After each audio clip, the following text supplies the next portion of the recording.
Hey, ready? My name is Abbey Kershaw, and this is the About Me speech. Greetings and salutations! My name is Abbey Kershaw.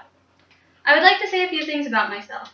I am currently going into my third year at the University of Nebraska-Lincoln, studying my major as microbiology with emphasis in pre-med. I'm also pursuing a minor in classical studies. After I've completed my undergraduate career, I hope to go to medical school and specialize as a trauma surgeon. While I'm at school for the majority of the year, I spend my time on the weekends sleeping, playing video games, or either visiting my aunt and uncle or my boyfriend who both live down in Nebraska. During the summer weekends, however, I spend my time working as an EMT on the Standing Rock Indian Reservation, spending time with my family, and sleeping or relaxing. So wanting to be a trauma surgeon, I often think about the future and wonder what it has in store for me. 10 years down the road from now, I will hopefully be finishing up my residency and acting as an independent surgeon. I think that I would be married, but I don't know if I would have children just yet. I would have traveled all around the world and been on some crazy adventures, but also wanting to return back to work just for that rush of surgery. Also, because I want to be a trauma surgeon, that inevitably means a lot of school. With having to go through school for so long, I found some things that I love about it and some things that I dislike. I love being able to look back and see how much I've matured throughout the years. But I hate how college makes a person jump through hoops in order to graduate. They keep adding more requirements, making it harder to finish school on schedule. However, I could write a whole separate speech on the likes and dislikes of college. I hope that with this schooling, however, I will be able to travel the world. At this point in my life, I've become obsessed with doing a grand tour. You start off in England, go through France, Scotland, Italy, and Greece. I want to do this because it symbolizes a person entering the world of adulthood. But also being a classics minor, I would want to see Rome and Greece in particular because my studies have been based off of these places in the world, and I think seeing that would be a great experience. If I can do a grand tour, I would die happy.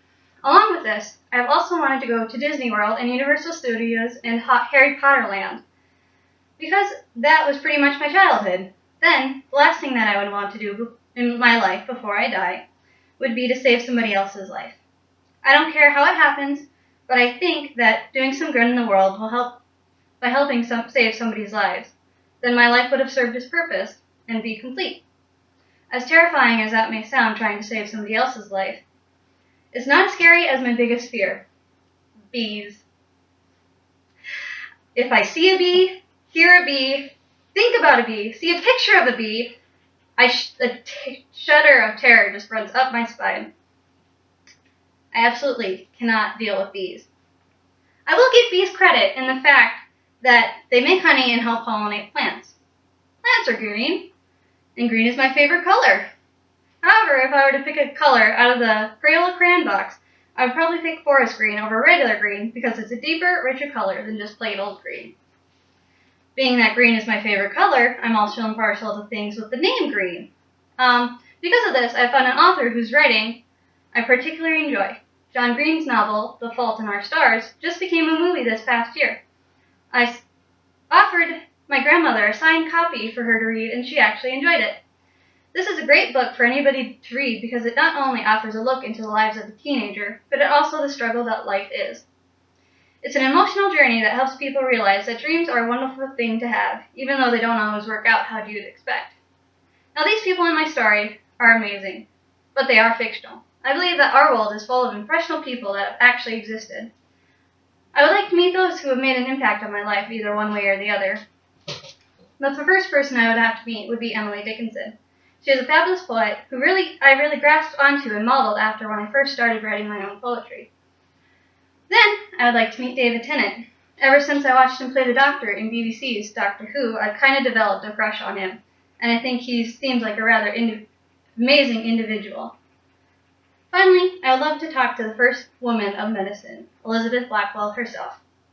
She was so far ahead of her time and so determined to accomplish her goals that I think having a conversation with her would really inspire me and help me along the path that I'm on currently. If I had the chance to ask her any question, I would probably ask her how she kept her persistence and how she pulled through to accomplish her dreams. Hopefully, with her advice, I'll be able to accomplish mine and inspire people beyond my own death. I know I may be young and naive, but I have my own dreams and my own goals of where I want to be in my life. Everything I've told you about today is what makes me the person I am today, and knowing that things will continue to change as I mature and experience more of the world and what it has to offer. But for now, I'm happy with the person I am and excited to see the person who I will become. Thank you.